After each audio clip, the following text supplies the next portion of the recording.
Good morning, everybody, and welcome to the Trade Talk podcast. For the second day in a row, the market closed with a loss of 200 points. The Nifty has erased 400 points from the top. However, stock specific loss is quite severe. Realty, FMCG, auto, pharma, mid cap, and small cap stocks are currently down sharply.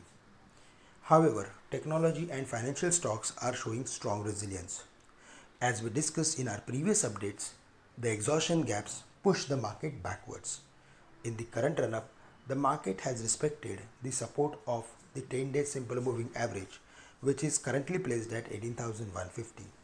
Despite the Nifty being down more than 0.5%, the Bank Nifty closed in the positive territory, indicating that the bounce back is due in the near term.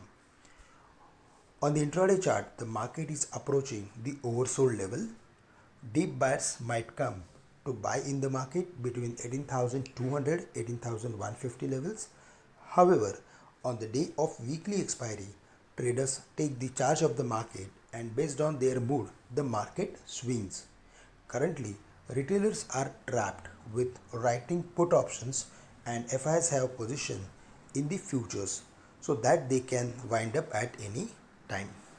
Today, we are expecting huge volatility in the market. Traders should trade as per the levels of the market. Sustenance of the market below the levels of 18,150 would invite further worries.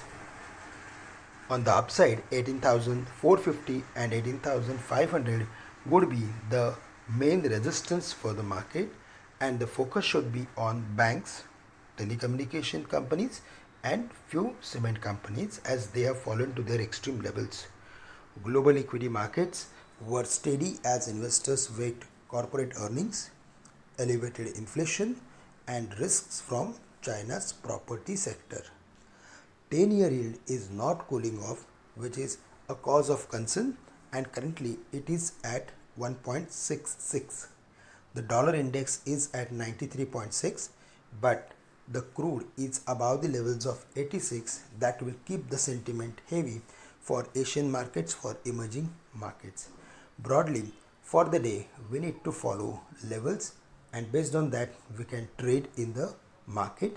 The put call ratio is around 1.37, which is indicating that we are heading towards oversold level because it was at 1.65, 1.70 levels, but still 1.37 is also not very low. So the markets are in between and we have to trade accordingly in the market. That's all from my side for the day. Thank you very much for listening in and have a great day to all of you.